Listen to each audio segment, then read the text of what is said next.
हमने आप लोगों को पॉइंट ऑफ टैक्सेशन के बारे में सर्विस टैक्स में बताया था, याद होगा। अगर नहीं याद है तो मैं आपको 2 मिनट में पहले तो समराइज कर देता हूं, क्योंकि आज का समय है हमारा न्यूमेरिकल का। किसका? अच्छा, हमने शुरू में ही बताया था कि अगर हम किसी से सर्विसेज लेते हैं या सर्विसेज हम किसी को देते हैं, जैसे मान लो मैं बुक खरीदने गया, मैंने पेमेंट दिया, वो हमें एक बिल देगा, इनवॉइस देगा ना।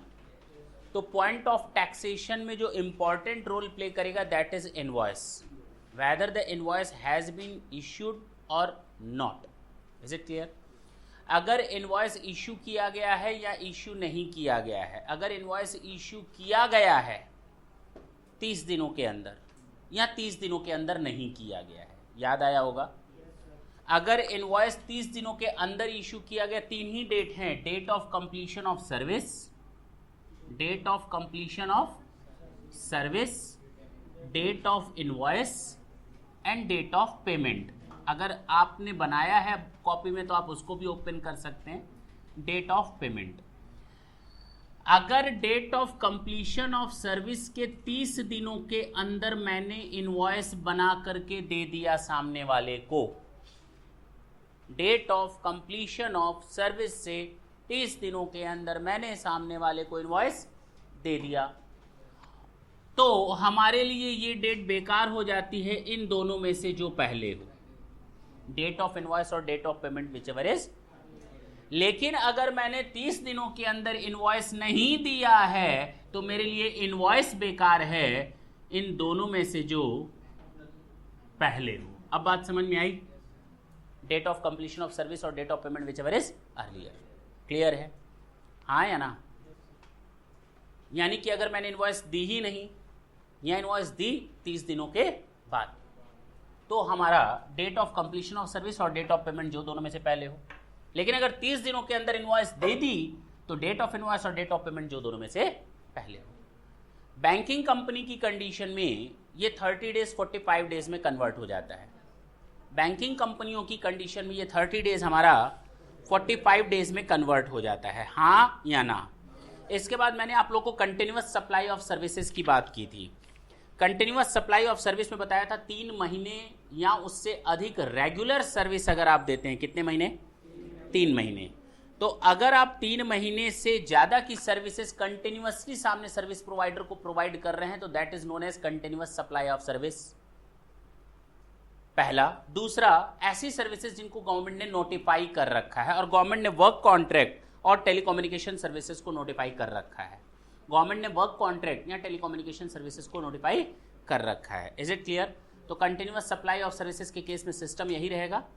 कंटिन्यूअस सप्लाई ऑफ सर्विसेज के केस में पॉइंट ऑफ टैक्सेशन कब माने? After the completion of the continuous supply of service. नहीं नहीं नहीं नहीं नहीं सर, जब service provider is very much entitled to recover their amount periodically, they gets the entitlement to recover their amount of services periodically, तो वहां पर हमारा पॉइंट ऑफ टैक्सेशन लग जाता है।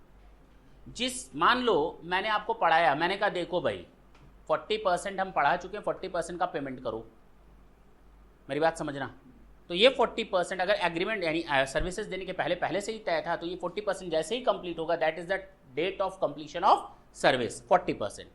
उस दिन से 30 दिन के अंदर इनवॉइस इशू हुआ या नहीं हुआ। डेट ऑफ पेमेंट कब है ये देखना है, जो दोनों में से पहले हो। Is it clear? Continuous supply of service किसको बोलते हैं? जहां पर कंटिन्यूअसली 3 महीने से अधिक सब सर्विसेज दी जाती हूं और या फिर गवर्नमेंट ने नोटिफाई कर रखा है। गवर्नमेंट ने नोटिफाई दो चीजों को कर रखा है, 2 सर्विस, टेलीकम्युनिकेशन सर्विसेज और वर्क कॉन्ट्रैक्ट। मैंने इसको रटवाया भी था उस समय, बार बार बोलवा करके, याद होगा। यहां तक किसी को कोई दिक्कत है? मैंने आपको यह भी बोला था कि 1000 रुपए से अधिक, अगर मान लो मैंने आपके ऊपर 10,000 रुपए का बिल बनाया और आपने मुझे 11,000 रुपए तक का पेमेंट कर दिया, 10,000 से ऊपर 1,000 तक, तो उसके लिए हमको कोई इनवॉइस बनाने की जरूरत नहीं पड़ेगी, वो मान लिया जाएगा date of invoice. Normal invoice will be treated as the invoice, हाँ या ना? इसमें जो सबसे इंपॉर्टेंट चीजें मैंने बताई थी, changes in effective rate of tax, change in effective rate of tax. Services provide कर दी गई हैं, उसके बाद टैक्स रेट में चेंज हुआ है। सर्विसेज प्रोवाइड कर दी गई हैं। पहला पॉइंट देखो, अगर कॉपी खोलो तो मैंने ऐसे लिखवाया था पहला, आया ना, सर्विसेज प्रोवाइडेड, और उसके बाद मैंने ऐसे एरो बनाया था, मैंने लिखा था changes in effective rate of tax, आया ना। अब इसके बाद आया था, ये कहलाता है before services provided, before the changes in effective rate of tax. अब date of invoice and date of payment, अगर ये भी बिफोर है तो बिफोर बिफोर डोमिनेंस हो जाएगा, तो डेट ऑफ इनवॉइस। अगर ये बिफोर हो जाता है और ये आफ्टर हो जाता है तो बिफोर बिफोर डोमिनेंस हो गया, तो ये आ जाएगा, हाँ या ना।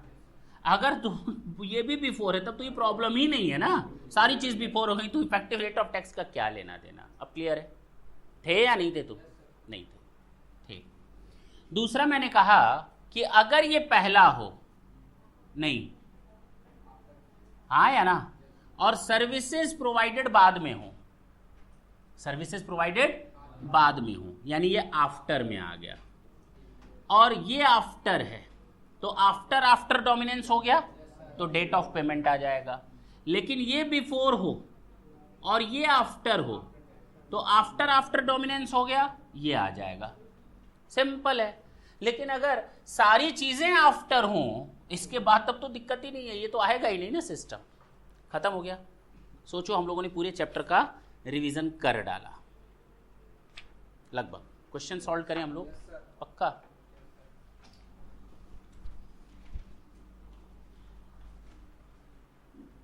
हाँ बोलो, कुछ बोल रहे हो?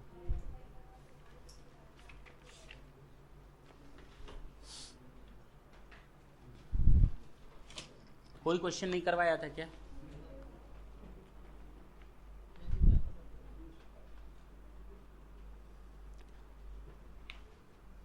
प्रैक्टिस मैनुअल का क्वेश्चन है, determine the point of taxation. आपको ये बताना है, क्या बताना है? सारे के सारे इंडिपेंडेंट केसेस हैं। क्वेश्चन नंबर 1 मतलब इसमें दिया हुआ है डेट ऑफ कंप्लीशन ऑफ, बात बिल्कुल मत करो, बात बिल्कुल मत करो मेरे सिवाय, date of invoice and date of payment received. अच्छा, 16 जुलाई 2016 है, 11 अगस्त 2016 है, 26 अगस्त 2016 है। बोलो। दूसरा क्वेश्चन नंबर 2, 16 जुलाई 2016 है, 11 अगस्त 2016 है, 1 अगस्त 2016 है।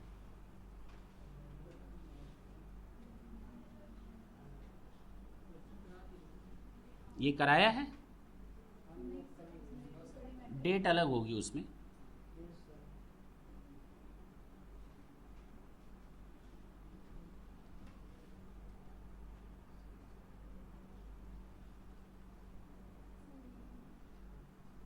सेम है? अच्छा अच्छा, बधाई हो।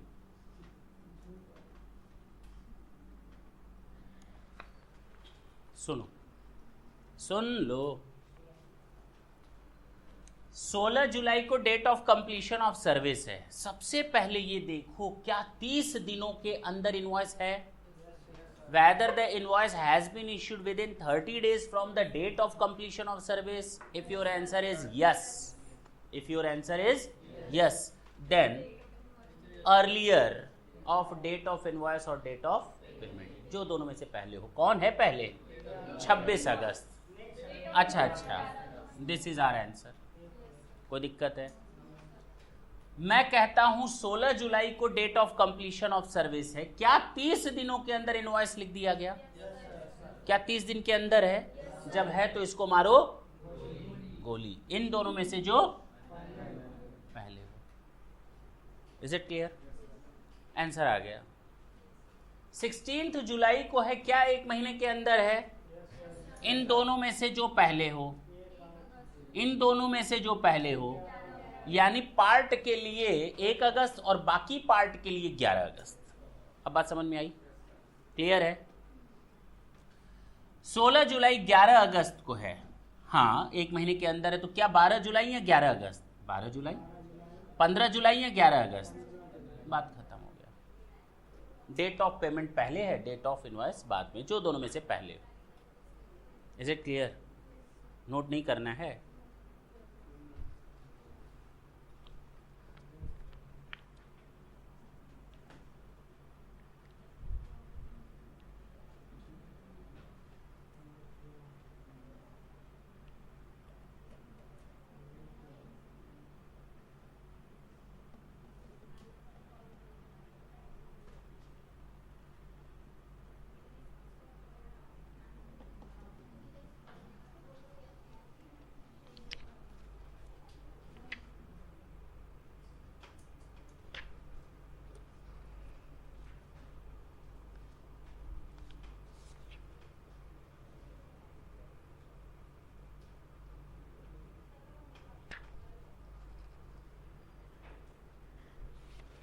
चले, एक और टॉपिक मैंने इस टॉपिक चैप्टर में पढ़ाया था, रिवर्स चार्ज मैकेनिज्म, याद होगा? मैंने ये बताया था अगर रिवर्स चार्ज मैकेनिज्म का केस है, किसका केस है? तो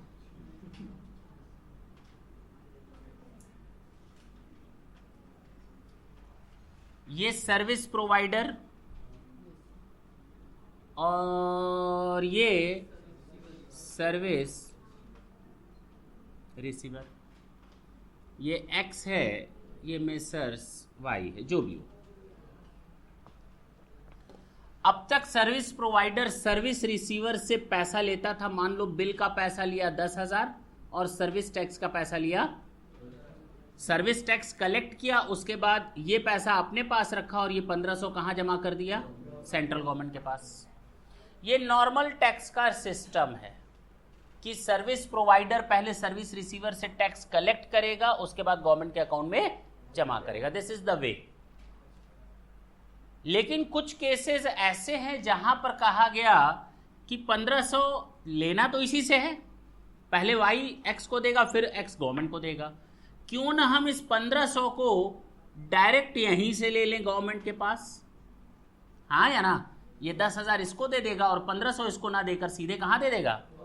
इसको हम कहते हैं रिवर्स चार्ज मैकेनिज्म। हाँ या ना? Reverse charge mechanism. मैंने कहा कि जब ये पेमेंट इसको देगा तो गवर्नमेंट कहेगी तू इसको पेमेंट दे रहा है, मुझे भी दे दे, यानी इसके यहां से date of payment would be the point of taxation, that's it. लेकिन चालाकी भी तो कर सकते हैं ये लोग, गवर्नमेंट को धोखा भी तो दे सकते हैं। कैसे? ये कहेगा चुप रहना, किसी से कुछ बोलना मत, ये लो पैसा, आगे से मांगना मत। गवर्नमेंट को कह दूंगा नहीं दिया, गवर्नमेंट राह तकती रह जाएगी कि अब नहीं तो कल ये इसको पैसा देगा और ये पैसा इसको, तो गवर्नमेंट के पास भी टैक्स। गवर्नमेंट ने कहा हम आपको 3 महीने तक का मौका देते हैं कि आप इसको पैसा अगर दे देते हैं 3 महीने के अंदर, तो जिस दिन आप इसको पेमेंट देंगे उस दिन आप हमें भी पेमेंट दे देना। रिवर्स चार्ज मैकेनिज्म में जिस दिन आप इसको पेमेंट देंगे उस दिन आप हमें भी पेमेंट दे देना, लेकिन हम राह केवल 3 महीने तक ही तकेंगे। जहां 3 महीना खत्म हुआ उसके 3 महीना 1 दिन पर पॉइंट ऑफ टैक्सेशन हो जाएगा। 3 मंथ 1 डे पर पॉइंट ऑफ टैक्सेशन हो जाएगा। एक क्वेश्चन करते हैं इस पर, प्रैक्टिस मैनुअल का क्वेश्चन है।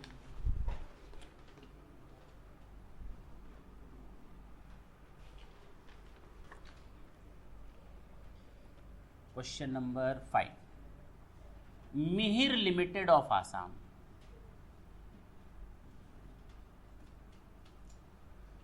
received some taxable services from Freddie Enterprise of UK।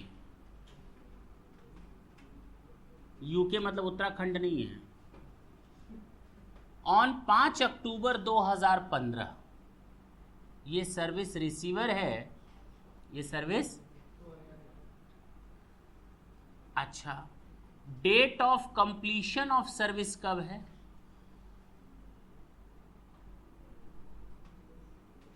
पांच अक्टूबर 2015।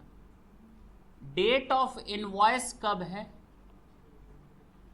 8 अक्टूबर 2015, हाँ या ना? और डेट ऑफ पेमेंट है केस नंबर 1, या तो ये डेट है 27 दिसंबर 2015, या तो ये डेट ऑफ पेमेंट होगी 13 जनवरी 2016। अब जरा देखते हैं क्या है माजरा।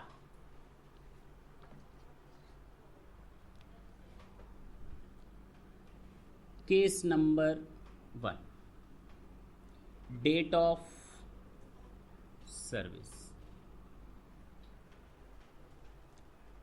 बुक कहाँ रख दिए तुम लोग? क्या कर रहे हो? अगर बुक है तुम लोग के पास तो पहले तो अंडरलाइन कर लो, ताकि ये चीज़ देखो, वर्ड सुनना मैंने हो सकता है पहले भी अंडरलाइन करवाया हो बुक में, अगर नहीं करवाया सुन लो। However where the payment is not made within a period of 3 month, ये पुरानी किताब है, 6 मंथ लिखा है, within a period of 3 months from the date of invoice. किस डेट से? अगर डेट ऑफ इनवॉइस से 3 महीने के अंदर पेमेंट नहीं हो रहा तो की बात हो रही है, ना कि date of completion of service से 3 महीना। Is it clear? अच्छा, the point of taxation shall be determined, अच्छा छोड़ दो। डेट ऑफ सर्विस क्या है और डेट ऑफ इनवॉइस क्या है?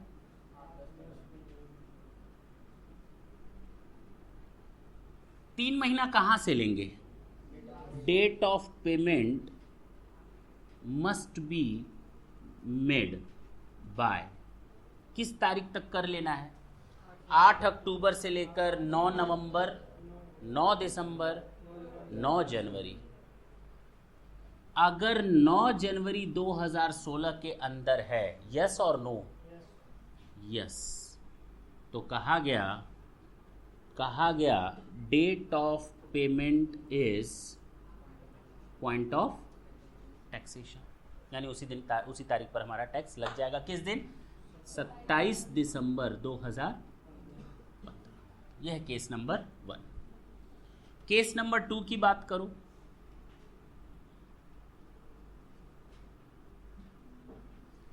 पांच अक्टूबर 2015, 8 अक्टूबर 2015, 13 जनवरी 2016, whether it is within 3 months or not?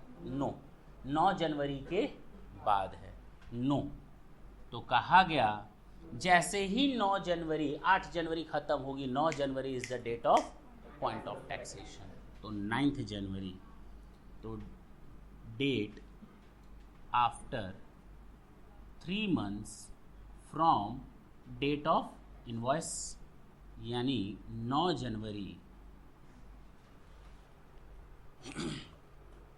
तो आपका ये है पॉइंट ऑफ टैक्सेशन, नोट कर लें।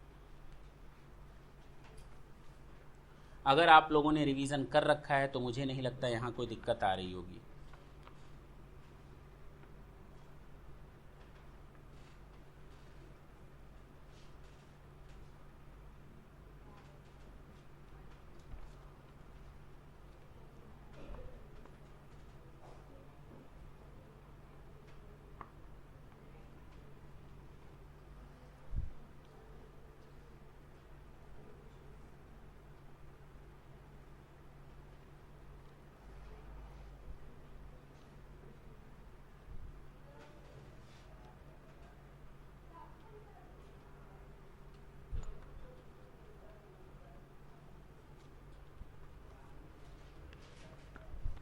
चलिए हटा सकते हैं, नेक्स्ट क्वेश्चन पे चल सकते हैं।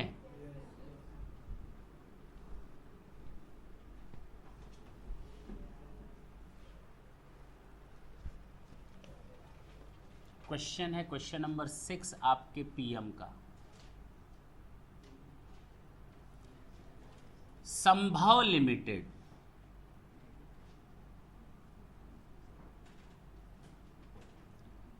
इंडियन है कंपनी। अच्छा, इसने सर्विसेज रिसीव्ड की हैं, यानी ये सर्विस कहां से? UK based company George limited.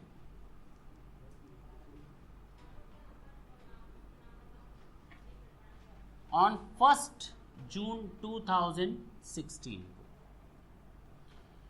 George limited ने इसके ऊपर इनवॉइस लिखा है 27 जून 2016 फॉर 45,000 पाउंड का।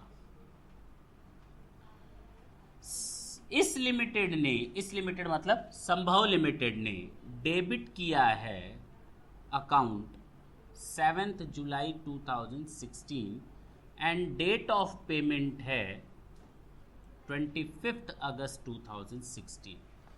और क्वेश्चन में कहता है कि ये दोनों इंपॉर्टेंट चीज है, एसोसिएटेड एंटरप्राइज हैं, और मैंने इसके बारे में आपको कुछ भी नहीं पढ़ाया था, इसके बारे में मैंने कुछ भी शायद नहीं बताया था, और मैंने केवल रीडिंग कर डाली थी, इसके बारे में कुछ नहीं बोला था।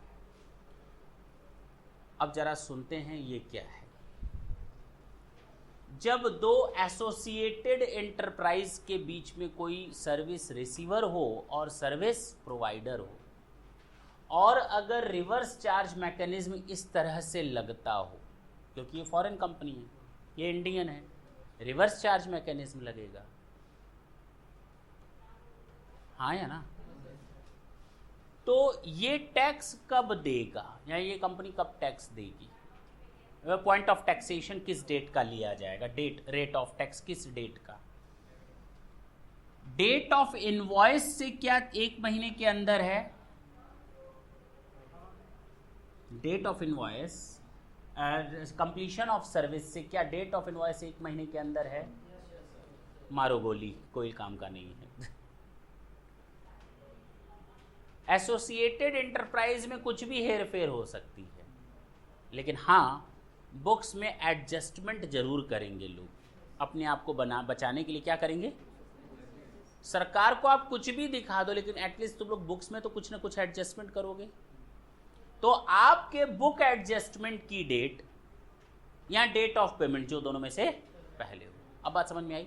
सारी बातें एक तरफ कर दो, यानी एसोसिएटेड एंटरप्राइज के केस में we are not concerned with the date of completion of service, we are not concerned with the date of invoice, we are concerned with only the amount which is debited by the associated enterprise in its books of account as well the date of payment.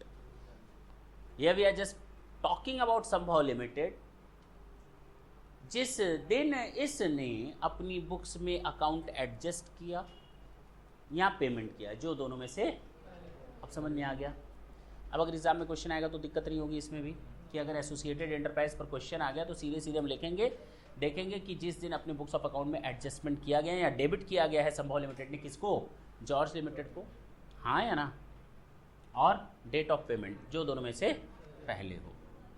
तो which ever is earlier is point of taxation. तो इस question में क्या है? 7 जुलाई 2016। Note कर लो, important question था।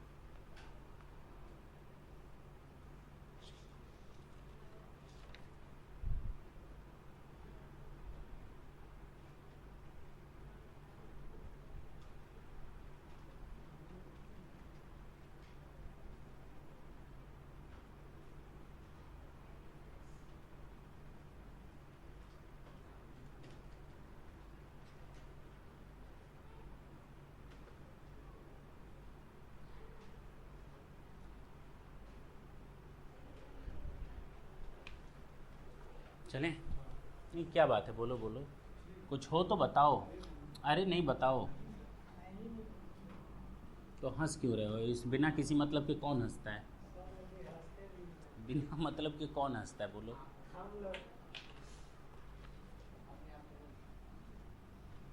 सुन लो, ज़्यादा बोलना सीख गए हो। मुग्धा प्राइवेट लिमिटेड अब इसमें क्या हंसना है? Is providing taxable services it receives advance ₹1 lakh on 23rd of June 16. Date of service जुलाई 2016.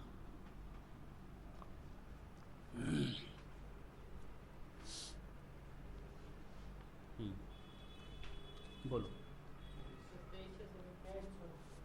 तुम लोगों को ये मालूम है कि सर्विस देने के पहले, सर्विस देने के दौरान या सर्विसेज देने के बाद कोई भी अमाउंट मिले, that is the part of the consideration. दूसरा, ये भी हमें अच्छी तरह मालूम है कि अगर कोई एडवांस मनी रिसीव हो जाए, then also it will be charge to tax at the time of receiving the advance. Is it clear? तो यहाँ पर advance received is chargeable to service tax, means on 23rd of June 2016. Is it clear? Question number 2. Rohan limited है, सुन लो, management consultancy देता है Bhatia and sons को. तो ये service receiver है और ये सर्विस प्रोवाइडर. कब दिया है? 5 जून 2016. और डेट ऑफ इनवॉइस है 10 जुलाई 2016 फॉर ₹1,20,000. डेट ऑफ पेमेंट है 14 जुलाई 2016. हाँ, आंसर बताओ. क्या डेट ऑफ सर्विस के बाद 30 दिनों के अंदर इनवॉइस दिया गया है? नहीं सर, 30 दिनों के अंदर इनवॉइस नहीं दिया गया है, तो इनवॉइस की डेट मेरे लिए कोई मायने, इन दोनों डेट्स में जो पहले हो. तो point of taxation is on 5th of June 2016. Is it clear? Note कर लो. नेक्स्ट क्वेश्चन पे चलें.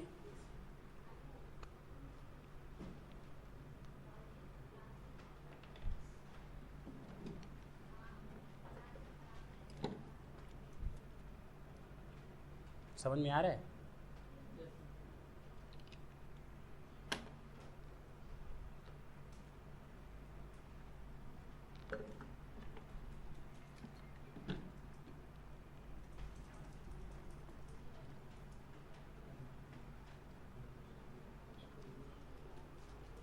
हटा दूं?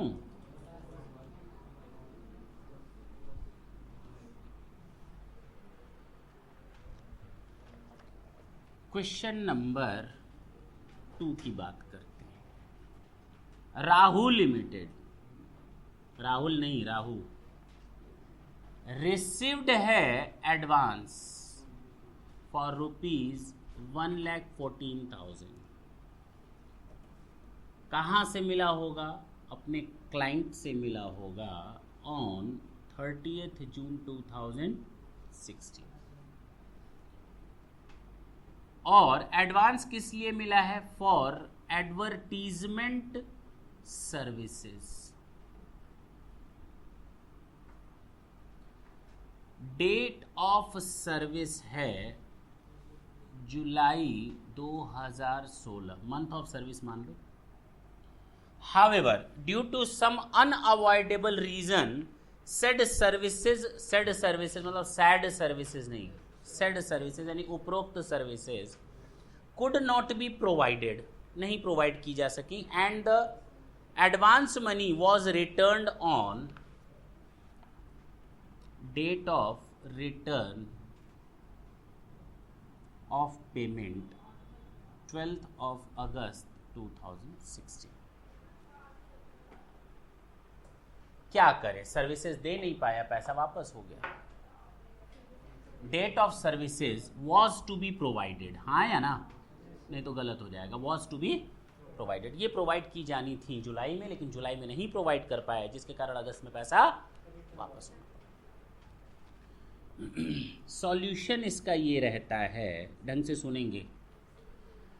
Eight the time of receiving the advance money it will become chargeable to tax. Means if we are just going to collect rupees 1,14,000 in totality, चलो 1,15,000 तुम लोग लिख लेना, क्या लिख लेना, 1,15,000 in totality। if a person receives 1,15,000 as an advance money, it means it includes the portion of the tax also।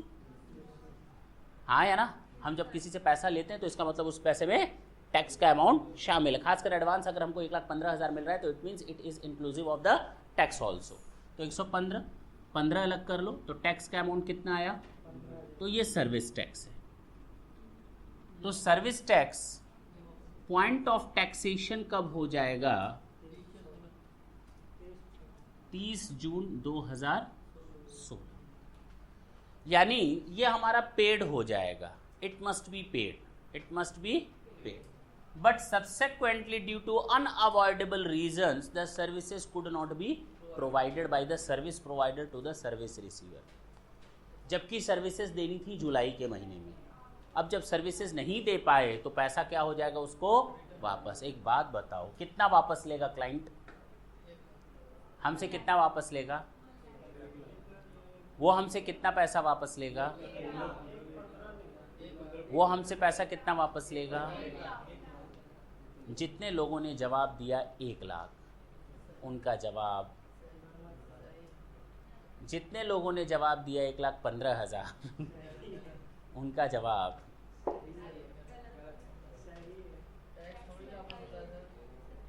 दोनों का सही है। मार खाए हो कभी, वो भी सही है। सर मिठाई खिलाइए या मार खिलाइए, बात तो ठीक है। ये कौन सी बात है, अगर है क्या करोगे, सच कड़वा होता है, इसका मतलब झूठ मीठा होता है, और अगर झूठ मीठा होता है तो जितनी भी मिठाइयाँ वो सब झूठ है, और तुम्हारे पापा ने तुम्हारे पैदा होने पर झूठ बांटा होगा।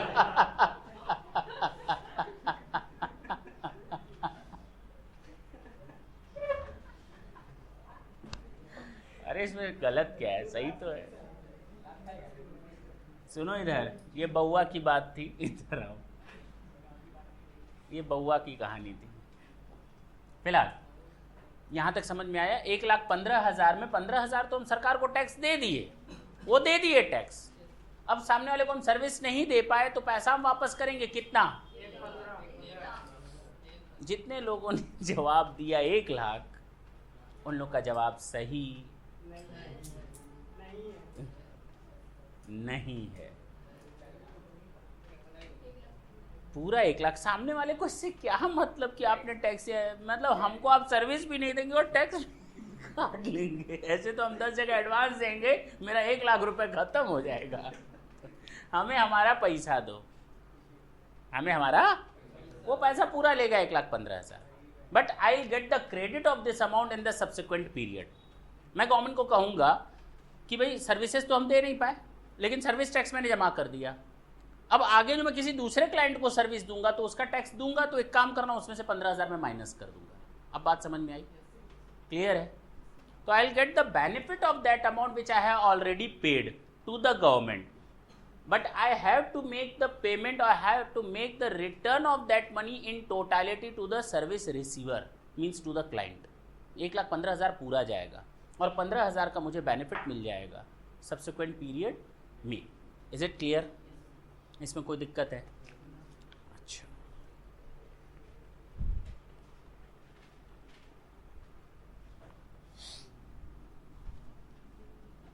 क्वेश्चन नंबर 2 का केस नंबर 2 सुनेंगे।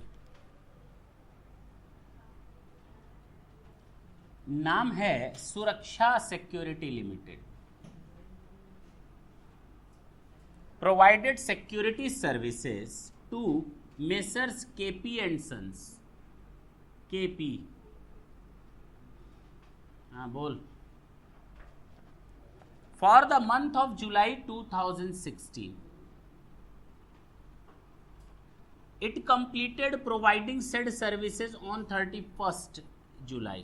Date of completion.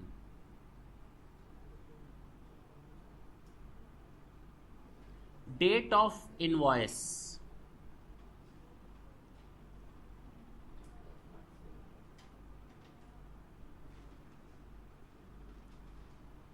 Date of payment.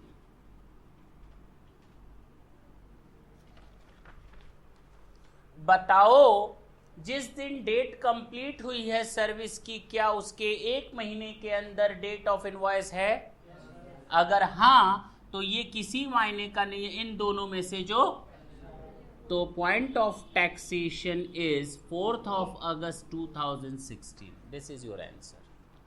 कोई दिक्कत है तो बोलो. पक्का?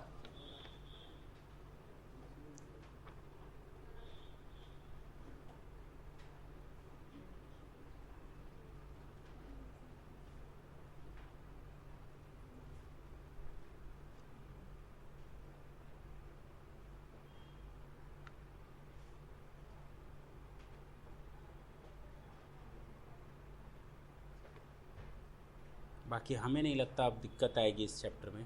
आगे चले नए चैप्टर पे. पॉइंट ऑफ टैक्सेशन के जितने न्यूमेरिकल होते हैं वो आप लोगों ने कर लिए. चलिए अब हम बात करेंगे वैल्यूएशन ऑफ टैक्सेबल सर्विसेज की. किसकी? तो 5 मिनट रिवीजन करना तो बनता है.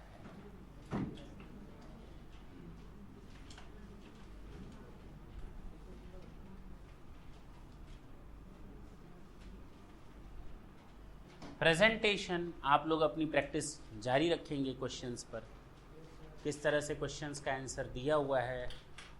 डेली रात में 1 घंटा लिखने का प्रोग्राम याद है या भूल जाते हो?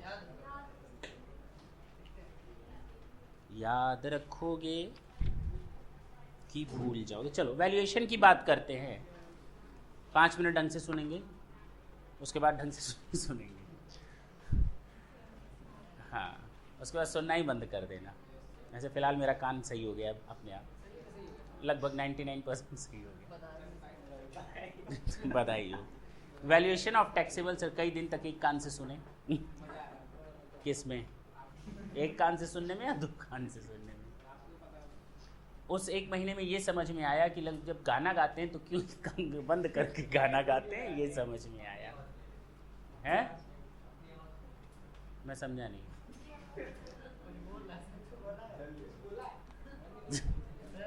सुनो इधर. वैल्यूएशन ऑफ टैक्सेबल सर्विसेज हमने तुम लोग को last class to last class शायद हम लोगों ने 4-5 लेक्चर पहले वैल्यूएशन ऑफ टैक्सेबल सर्विसेज देखा था. 5 मिनट के अंदर रिवीजन कर लेते हैं, समझ में आ जाएगा कि हम लोग करने क्या जा रहे हैं. उसके बाद न्यूमेरिकल टच करेंगे. हमने कहा था वैल्यूएशन चैप्टर में वैल्यू आनी चाहिए हाथ में. जैसे 1,20,000, 1,50,000, 1,60,000. कौन सी वैल्यू? Gross amount charged. क्या मैंने बोला था? जब वैल्यूएशन पढ़ाया था तो पहला एम्फेसाइज मेरा केवल इसी सेंटेंस पर था स्टार्टिंग में ही कि service tax is to be charged on the gross amount charged by the service provider. Is it clear? तो ग्रॉस अमाउंट चार्ज की बात की गई थी. और जब ग्रॉस अमाउंट चार्ज की बात की गई थी तो आप चाहे मनी में लें चाहे मनी में ना लें, काइंड में लें या दूसरे तरह से बेनिफिट लें, उसमें मनी भी शामिल है, लीगल टेंडर भी शामिल है, पे ऑर्डर भी शामिल है, चेक भी शामिल है, ड्राफ्ट भी शामिल है, बिल्स ऑफ एक्सचेंज भी शामिल है, प्रॉमिसरी नोट भी शामिल है, ट्रैवलिंग चेक भी शामिल है, गिफ्ट चेक भी शामिल है, डेबिट नोट क्रेडिट नोट भी शामिल है. और कोई भी अकाउंट में सस्पेंस अकाउंट के थ्रू भी एडजस्टमेंट करो तो वो भी शामिल है. ये है ग्रॉस अमाउंट चार्ज. याद आया? अच्छा. कंसीडरेशन मैंने बताया था कैश में मिले या ना मिले कोई फर्क नहीं पड़ता. कंसीडरेशन जहां पर एसर्टेन ना हो पाए वहां पर हम वैल्यूएशन रूल्स की ओर जाते हैं. कहां जाते हैं? जहां पर कंसीडरेशन फाइनल ना हो पाए तो वहाँ पर हम लोग वैल्यूएशन रूल्स में जाते हैं। और मैंने जब वैल्यूएशन रूल्स की बात की थी तो मैंने यहीं पर ख़त्म किया था। मैंने कहा था शायद तुम लोग की बुक में नहीं दिया हुआ है, ऐसा मैंने कुछ बोला था, अगर तुम लोग को याद हो तो। मैंने कहा था अगर वैल्यूएशन डिटरमाइन ना हो, कंसिडरेशन डिटरमाइन ना हो पाए तो उस केस में सिमिलर सर्विसेज को देखते हैं। और अगर हम इस तरह की सिमिलर सर्विसेज नहीं देते हैं तो एटलीस्ट उतनी वैल्यू तो चार्ज मानेंगे जो उसकी कॉस्ट को रिकवर कर ले, एटलीस्ट। अब समझ में आई बात। लेकिन फिर मैंने यहीं पर टोका टाकी की थी कि एक्साइज ऑफिसर को ये अधिकार है कि आपके इस वैल्यूएशन पर वो क्वेश्चन मार्क लगा करके आपको SCN यानी शो कॉज नोटिस इशू कर सके, और उसमें वो अपनी वैल्यू भी जरूर कोट करेगा। It is mandatory for the excise officer to quote their value which is decided by them, that what the amount they are considering fit. हाँ या ना? तो उस अमाउंट को अपॉर्चुनिटी ऑफ बीइंग हर्ड देंगे और उसके बाद फाइनल होगा। चलो वो बात की बात है। फिर हमने तुम लोग को बताया था अमाउंट आप चाहे सर्विस के पहले चार्ज करें, ड्यूरेशन के समय करें या सर्विस देने के बाद चार्ज करें, वो सारी चीज़ें शामिल होती हैं। और इसमें सबसे पहले हमने बताया था वैल्यूएशन में मनी चेंजिंग के केस, सर्विसेज के केस में स्पेसिफिक केसेस थे। मनी चेंजिंग के केस में वैल्यूएशन कैसे करेंगे, मनी चेंजिंग के केस में वैल्यूएशन कैसे करेंगे। तो मैंने कहा था अगर इंडियन करेंसी है तो RBI का रेफरेंस रेट, CBEC का रेफरेंस रेट नहीं, फेडाई का रेफरेंस रेट नहीं, केवल और केवल RBI का रेफरेंस रेट लेंगे। तीन तरीकों से हम लोग फॉरेन एक्सचेंज की करेंसी को कन्वर्ट कर सकते हैं। 3 तरीकों से हम लोग फॉरेन करेंसी को इंडियन करेंसी में कन्वर्ट कर सकते हैं। Rate prescribed by RBI, rate prescribed by CBEC central board of excise and custom, और तीसरा rate prescribed by FEDAI foreign exchange development association of India. हाँ या ना? इसमें कोई दिक्कत है तो हम लोग यहाँ पर केवल RBI के रेट को कंसीडर करेंगे। यानी अगर हमने मनी चेंजिंग की सर्विसेज देते हैं, स्पेसिफिक किस की बात कर रहा हूँ मैं, मनी चेंजर हूँ, आप मेरे पास डॉलर्स ले आते हैं, यूरो ले जाते हैं, डॉलर्स ले आते हैं, येन ले जाते हैं, येन ले आते हैं और पाउंड ले जाते हैं, यहाँ येन ले आते हैं, रुपीज़ ले जाते हैं। तो अगर इंडियन रुपी कंसर्न्ड है, डॉलर ले आओ रुपीज़ ले जाओ, यूरो ले आओ रुपीज़ ले जाओ, या येन ले आओ रुपीज़ ले जाओ, रुपीज़ ले आओ येन ले जाओ, कोई एक करेंसी इंडियन करेंसी है। तो कहा गया अगर इंडियन करेंसी है और RBI का रेफरेंस रेट मौजूद है तो दोनों का डिफरेंस जितने में एक्चुअल में कन्वर्जन हुआ है और RBI का रेफरेंस रेट, दोनों का डिफरेंस आपका सर्विस वैल्यू माना जाएगा और उस पर आप सर्विस टैक्स लगा देना।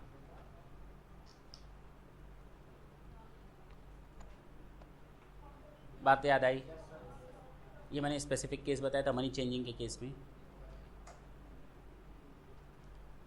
अगर तुम लोगों को याद हो तो थोड़ा और आगे बढ़ें।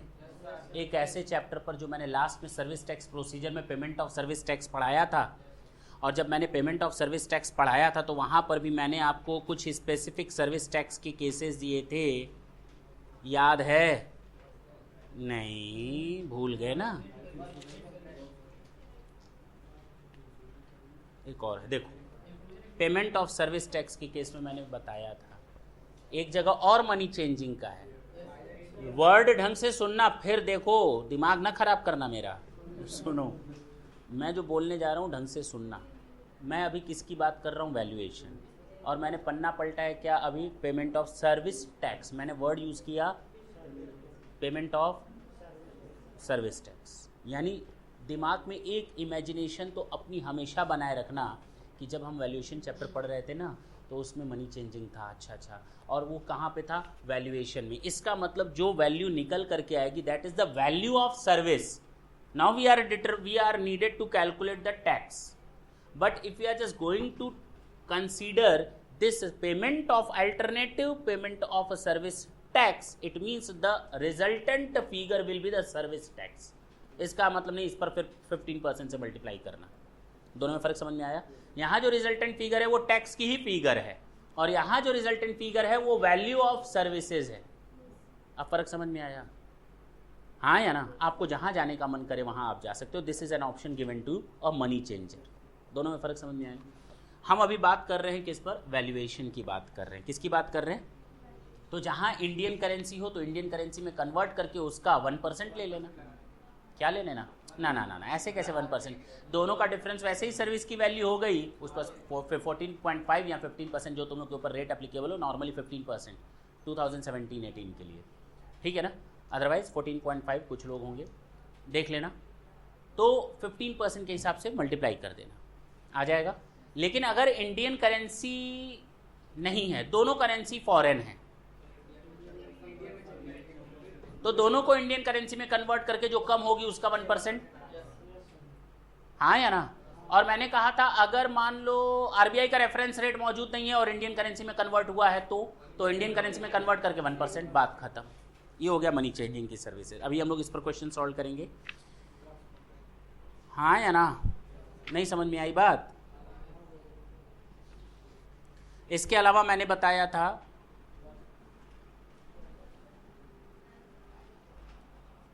कैटरिंग की सर्विसेज बताई थी, कैटरिंग और रेस्टोरेंट की सर्विसेज बताई थी तो ढंग से सुनो।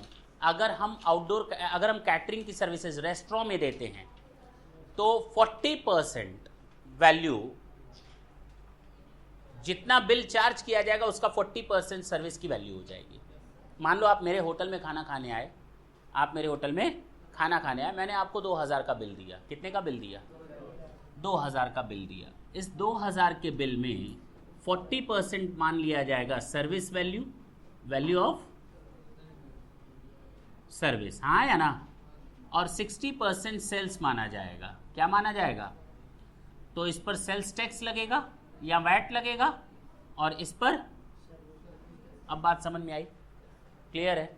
लेकिन अगर हम आउटडोर कैटरिंग की सुविधा दे रहे हैं, आपके घर शादी पार्टी है और आप हमको कहते हो सर वहीं पर आकर के कैटरिंग की प्रोवाइड करो सर्विसेज, तो उस केस में 60% value will be the service, हाँ या ना? उल्टा हो जाता है, 60% सर्विस की वैल्यू, क्योंकि घर पे आकर सर्विस दे रहे हैं भाई, तो उसकी वैल्यू बढ़ा दो। Is it clear? पक्की बात है, आगे चल सकते हैं। और बाकी 40% आपका सेल्स मान दिया जाएगा, हाँ या ना? उसके अलावा मैंने कहा था आप ना एक काम करो कि जब हम बिल लिखेंगे आपके ऊपर, तो हम ऐसे बिल लिखेंगे, हमें आपसे लेना है 50,000, हम लिखेंगे आपके घर तक आने और जाने का पेट्रोल लगा 10,000, भाड़ा लगा 15,000, खाने पीने का इतना ये और सर्विस 2,000 रुपये की। 50,000 में सर्विस 2,000, तो टैक्स कितने पर लगेगा? पूरे 50,000 पे 2,000 रुपये लगेगा। ऐसे तो आप बांटते चले जाओगे, ऐसे तो वो 2,000 भी नहीं लाओगे, माइनस ले आओगे। इसमें एक बात बताओ, इसमें क्या वो डायरेक्टर की सैलरी मौजूद है? इस पेन के प्रोडक्शन कॉस्ट में क्या डायरेक्टर की सैलरी मौजूद है? डायरेक्टर जो बिजनेस टूर पर बाहर गया था और उसने भाड़ा खर्च किया था, क्या उसका पैसा इसमें लगा हुआ है? डायरेक्टर ने जो चाय पी थी और मेहमानों को चाय पिलाई थी, क्या उसका भी पैसा इसमें है? जो हमारे सैलरी जाती है, वेजेस जाता है, क्या उसका पैसा है? सब कुछ शामिल है ना इसमें तो सारा कुछ शामिल है। तो सर्विस के समय क्यों नहीं शामिल कर रहे हो? अब बात समझ में आई? तो ग्रॉस अमाउंट चार्ज, आप इंडिविजुअली कंपोनेंट को लिख करके आप हमको भरमा नहीं सकते। The value of services will be the gross amount charge, हाँ या ना? तो आप भले अलग अलग कर लो, उसे कोई फर्क नहीं पड़ने वाला। इसमें शायद मैंने आपको एक बताया था प्योर एजेंट का केस, याद आया? प्योर एजेंट में कहा गया था कि केवल यही वो केस होता है, अगर प्योर एजेंट का केस है तो जो रीइंबर्सेबल अमाउंट होता है that is not to be included in the value of service. Pure agent का मतलब, मैं आपका एजेंट हूँ, आपने अपना घर बेचने के लिए मुझे कहा था, मैंने उस घर को बेचने के लिए मार्केट में एडवर्टीज़मेंट दे दी और उस एडवर्टीज़मेंट पे लग गया 3 लाख, मैंने टोटल 45 लाख रुपए क्लाइंट से वसूला और आपको दिलवा दिया। क्या 3 लाख रुपए मैं ना वसूलूँ आपसे? आपने कहा था कि तुम्हारा कमीशन रहेगा 2 लाख रुपए, मकान अगर बिकवाओगे तो कितना रुपया कमीशन? 2 लाख। तो 2 लाख तो मेरा कमीशन और मैं 3 लाख दे दूँ एडवर्टीज़मेंट वाले को। 3 लाख में आपसे लूँगा या नहीं लूँगा? लूँगा। ये प्योर एजेंट का केस है। आपने मुझे अधिकार दिया, आपको मालूम है कि आपका मकान बिकेगा, मैं ऐड दे रहा हूं तो उस ऐड का खर्चा आप करेंगे, और कितना खर्च करेंगे आपको मालूम है। आपको ये भी मालूम है जो 3 लाख आप देंगे वो मैं नहीं रखूंगा, बल्कि मैं एडवर्टीजमेंट एजेंसी को दे दूंगा। तो ये प्योर एजेंट का केस है। मेरी वैल्यू कितनी होगी सर्विसेज की? 2 लाख। कितनी होगी? 2 लाख। 3 लाख को शामिल नहीं करेंगे। चलें आगे। अब चलें क्वेश्चन स्टार्ट करें। कोई दिक्कत इसमें? समझ में आया?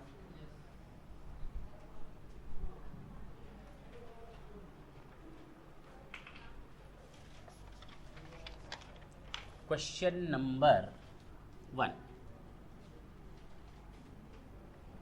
कहता है ABC architect entered into a contract with BTC group of hotels. अच्छा, ये होटल का ग्रुप है, ये इंजीनियरिंग का ग्रुप है, यानी कि आर्किटेक्ट है, डिजाइनर है। Design the architecture of one of its hotel eight grid consideration of ₹20 lakhs। यानी कंसिडरेशन कितना लेंगे ये लोग कि हम आपका होटल का डिजाइन करेंगे, 20 लाख रुपए हमें चाहिए आपसे। कितना चाहिए? 20 लाख। ढंग से सुनना। Out of the total consideration it asked BTC group of hotels to pay 12,50,000 to its material supplier Khanna manufacturer. इसने कहा जो 20 लाख हम आपसे ले रहे हैं ना, उसमें से मटेरियल का हम ले रहे हैं 12,50,000 और हम अपनी सर्विस का ले रहे हैं 7.5 लाख रुपए। ये जो मटेरियल का 12,50,000 ले रहे हैं ये हम खन्ना ब्रदर्स को दे देंगे, क्योंकि मटेरियल वहीं से आया है। बात समझ में आई? बोलो ना। अच्छा, will the payment of part of considered services. अच्छा, अब बताओ इसकी वैल्यू ऑफ सर्विस कितनी मानी जाएगी? 20 लाख या 12.5 लाख हटा करके 7.5 लाख?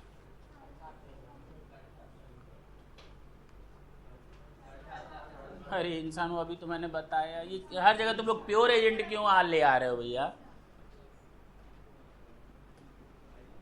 वो डिजाइन करने के लिए बोला है, बात खत्म।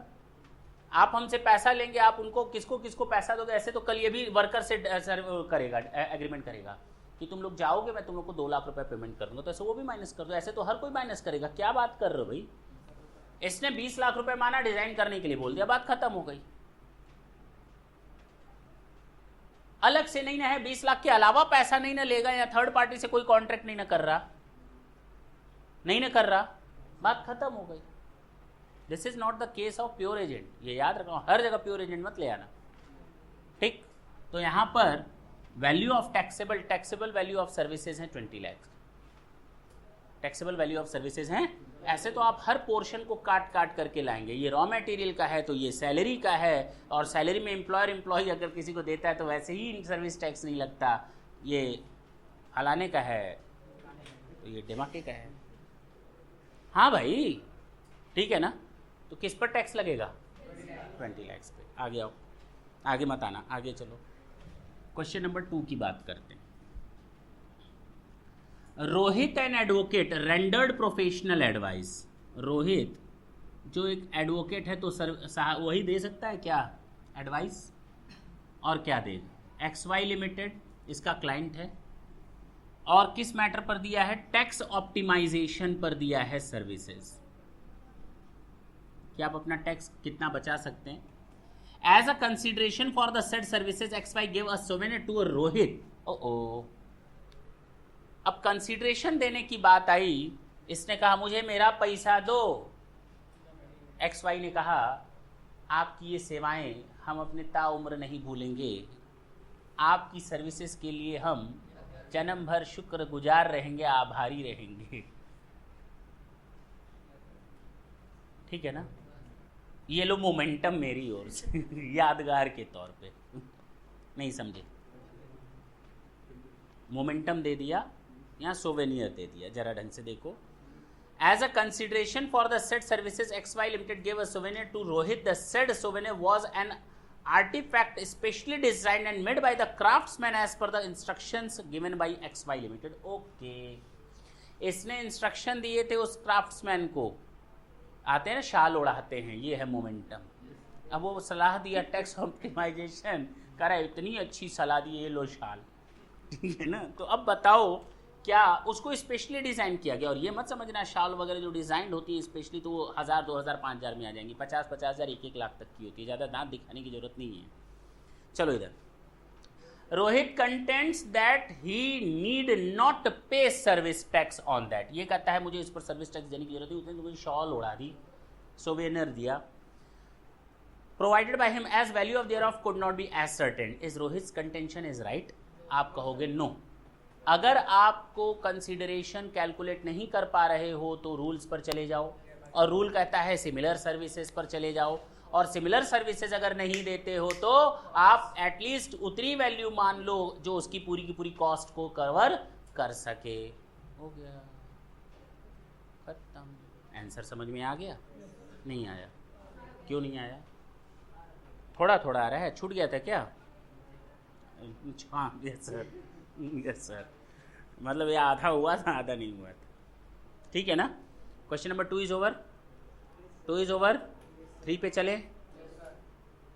The value of taxable services, अच्छा न्यूमेरिकल है, छोड़ दो, थ्योरी है सॉरी। क्वेश्चन नंबर 4 देखते हैं।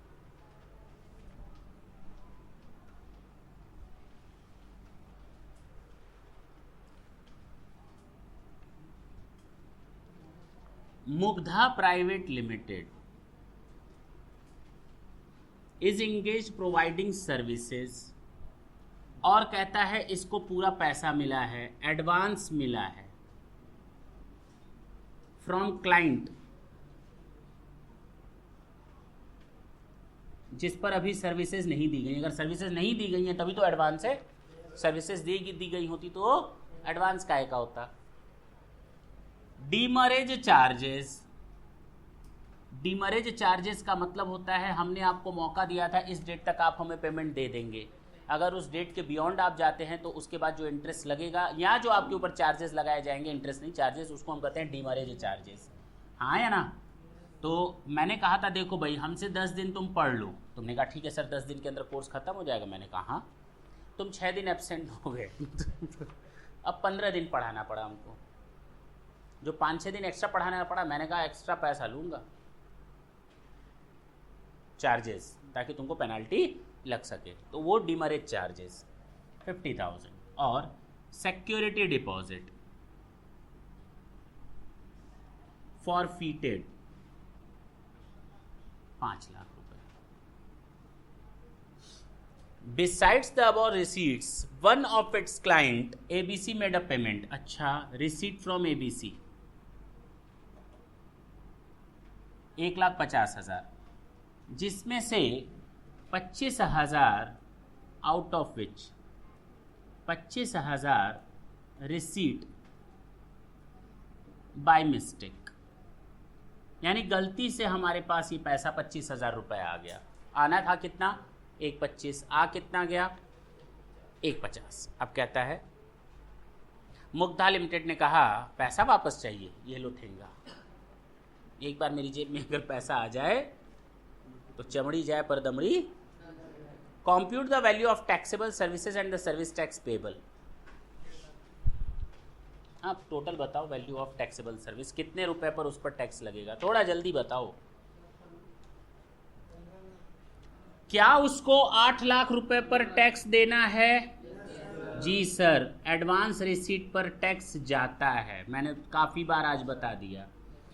जो आप चार्जेस लोगे सर्विसेज देने के, चाहे वो लेट चार्जेस क्यों ना हो, आपको टैक्स तो देना पड़ेगा क्योंकि आप सर्विस देने के अगेंस्ट चार्जेस ले रहे हो। सिक्योरिटी डिपॉजिट आपको मिली थी, basically security deposit it is not the value of service cause it is refundable after the completion of service, it will be refundable, but here the amount of security deposit is forfeited, forfeit कर ली गई। क्यों? क्योंकि आपने कोई गलती की होगी, आपने कोई गलती की इसलिए आपका वो पैसा फॉरफिट। तो मेरी वैल्यू ऑफ सर्विस है ना 5 लाख रुपए, और रिसीट फ्रॉम एबीसी कितना? 1,25 पूरा। आपके हाँ जेब में एक बार पैसा आ गया तो उसको कौन निकाल सकता है बताओ? 15 लाख। This is answer. बोलो, नहीं बोलो मतलब समझ में आया? बोलो भारत माता की। देखो अच्छा ABCD बताई दो, ABCD Z तक बताओ। फोन पर कई लोग बोलते हैं और बोलो, बात हो गई है खत्म, कुछ समझ में नहीं आ रहा, और बोलो।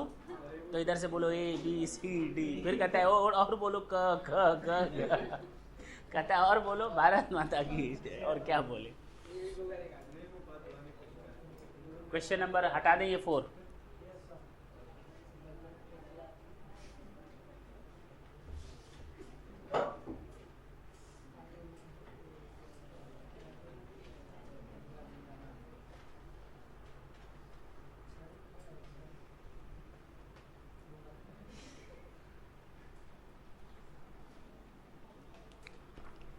ये हंस लो।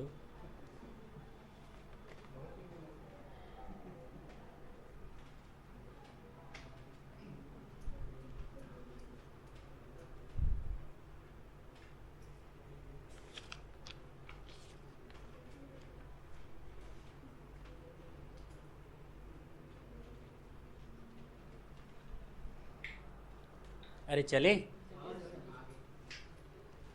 तुमको समझ में आ रहा है कि उड़ रहा है? नहीं, तुमसे नहीं पूछ रहे हैं। समझ में आ रहा है बाबू? देखो इधर क्वेश्चन नंबर 5, अब आएगा आपको मजा। मजा इज अबाउट टू कम। देखो इधर क्वेश्चन नंबर 5,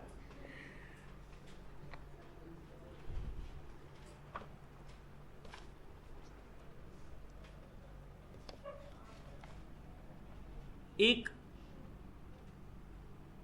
मिस्टर ए है, एक ही होगा, ए नाम भी है, एयर ट्रेवल एजेंट है, एयर ट्रेवल, और उसने आपको सितंबर 2016 की कुछ डिटेल्स दी हैं। उसने कहा basic air fare collected domestic ticket के लिए 50 lakhs। उसने कहा basic air fare collected international booking के लिए। क्यों हंस रहे हो? कमीशन रिसीव्ड, सुनना, 5 लाख रुपए। कहता है कि ये बताओ सर्विस टैक्स लाइबिलिटी कितनी आएगी। आप सारे जतन कर लो और फुल एंड फाइनल बताना। मैं आगे का क्वेश्चन नहीं पढ़ रहा क्योंकि मैं चाहता हूं आपको मैं खुद समझाऊं। वो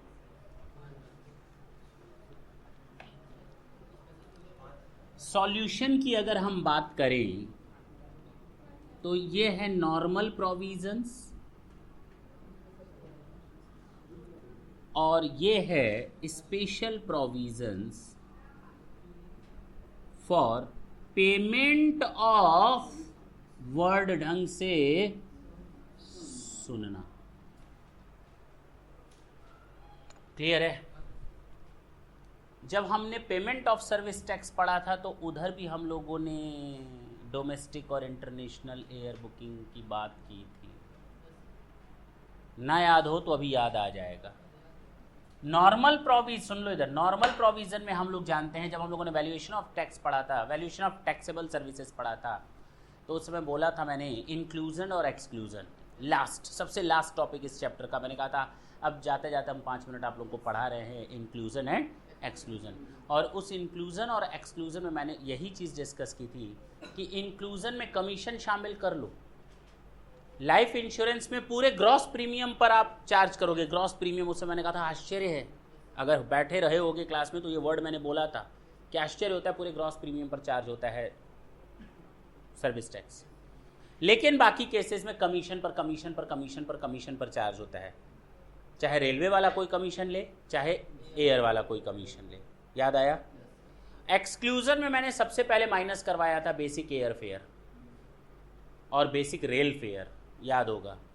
इसको पार्ट नहीं माना जाता सर्विस का। अरे एजेंट तो बेचारा 50 लाख रुपए ले रहा है, वो तो दे देगा गवर्नमेंट को, बीच में उसने कमीशन कितना चार्ज किया, 5 लाख, तो उस पर सर्विस कितने रुपए की दी, 5 लाख, तो टैक्स कितने पर लगेगा, तो कमीशन चार्ज कितना, 5 lakh.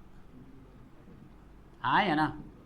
Total value of service inclusive of, क्योंकि 5 लाख के अलावा तो कुछ लिया नहीं है, मान लेंगे इंक्लूसिव ऑफ सर्विस टैक्स, इसने टोटल कितना लिया मान लो।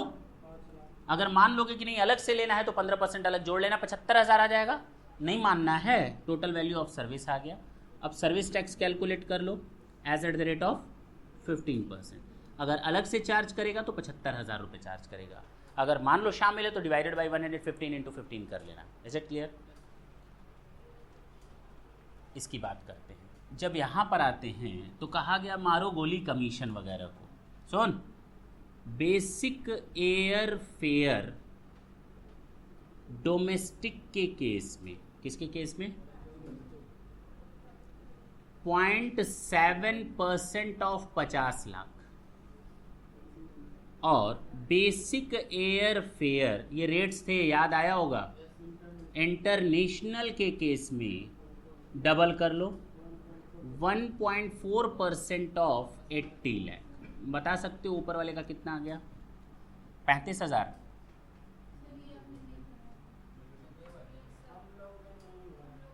ये नहीं बताया था, चलो बधाई हो, आ गया ना समझ में। हाँ बोल। हाँ, ये बेसिक एयर फेयर का 0.7% फिक्स है, अगर नहीं बताया है तो ढंग से सुनो, और 1.4% इंटरनेशनल का फिक्स है। This is the amount of service tax, this is not the value of service, this is the amount of service tax. और ये वैल्यूएशन आया था, इस पर टैक्स निकाला। इसका बताओ कितना आएगा? तो दोनों का मिलाकर बताओ कहाँ जाना चाहोगे तुम, किस पर टैक्स देना चाहोगे, 147 या 75? तो better to go with normal provision. हाँ या ना। एक बार अगर आपने एक ऑप्शन चुन लिया तो मैंने चुन लिया, पूरे साल भर के लिए चुन लिया। एक बार अगर एक ऑप्शन चुन लिया तो पूरे साल भर, ठीक है ना, ये नहीं मौका परस्त हो जाए। Better to go with normal provisions.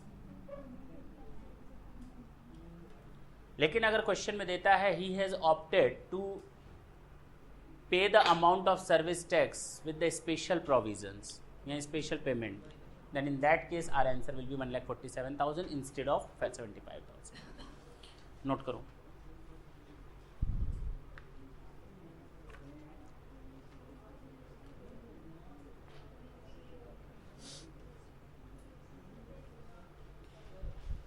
बोलोगे तो सुनेंगे, कान से सुनते हैं।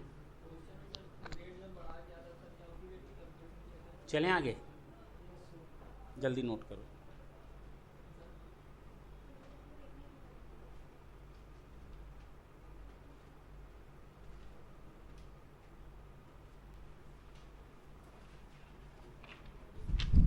तो इस क्वेश्चन में मैंने कहा ना मजा इज अबाउट टू कम, आया होगा।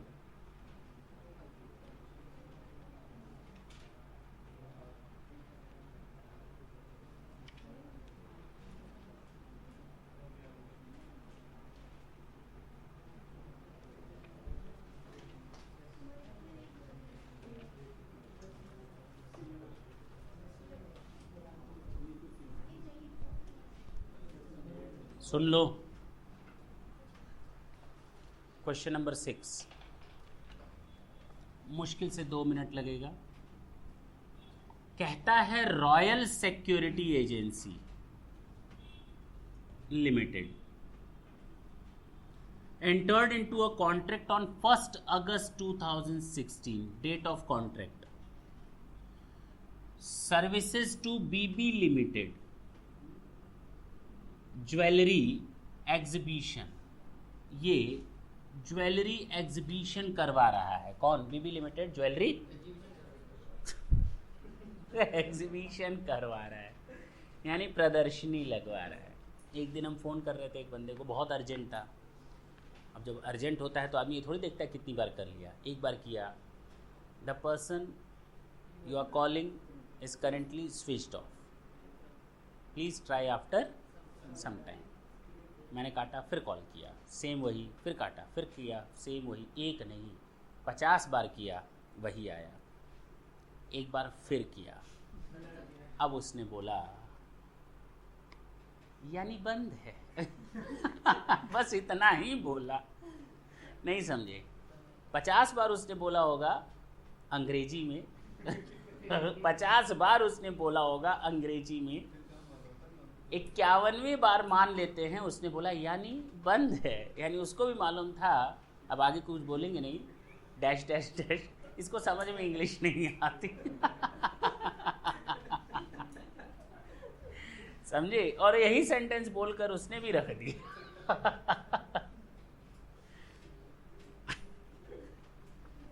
देखो इधर, तुम लोगों ने क्या डैश डैश भर दिया।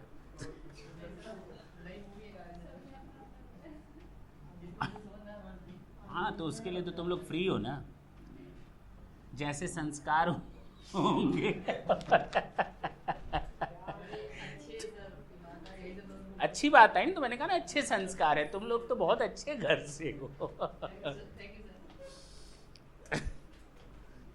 देखो इधर, देखो इधर, eight the time of signing the agreement, यानी एडवांस रिसीव्ड हुआ है। जब एग्रीमेंट साइन हो रहा था तो 2 लाख रुपए मिला है, और जानते हो कैसे मिला है? अकाउंट पे ही चेक से मिला है। उसके बाद उसने 5 लाख रुपए से पैसा दिया है। 5 लाख रुपए उसने, पैसे नहीं रुपए दिए। 5 लाख रुपए कैसे दिए? क्रेडिट कार्ड के थ्रू दिए। और उसने फिर 4 लाख रुपए का पे ऑर्डर दिया है। आदमी है, बदल बदल के पैसा दे रहा है। तो हमें ये बताना है यहाँ पे, डिटरमाइन करो कि total value of service. Sir बताना क्या है? टोटल कर लीजिए। ये सब तो मनी के ही डेफिनेशन में आता है। जो आपने ग्रॉस अमाउंट चार्ज बताया था आते ही आज, उसमें शामिल होता है 11 लाख। अगर ये इंक्लूसिव है सर्विस टैक्स तो डिवाइडेड बाई 115 इंटू 15। अगर अलग से चार्ज करना है तो इंटू 15%। Is it clear? जो एजम्पशन लोगो वो मान लोगे। तो आज के लिए सुन लो, मुझे मालूम है दिमाग से बोल रहा है वो ऐसे ऐसे कर रही है, थोड़ा चला जाए, एडजस्ट हो जाओ अंदर। यहाँ से जा रही है बात। हाँ हो जाएगा, चिंता मत करो। ये देखो सेठ को, कुछ लोग होते हैं, अब भगवान ने लंबाई तो नहीं दी होती, लेकिन वो टेबल पर खड़े होकर पंखे के नीचे जाकर सूर्य नमस्कार करने की कोशिश करते हैं। तो थैंक यू बच्चों।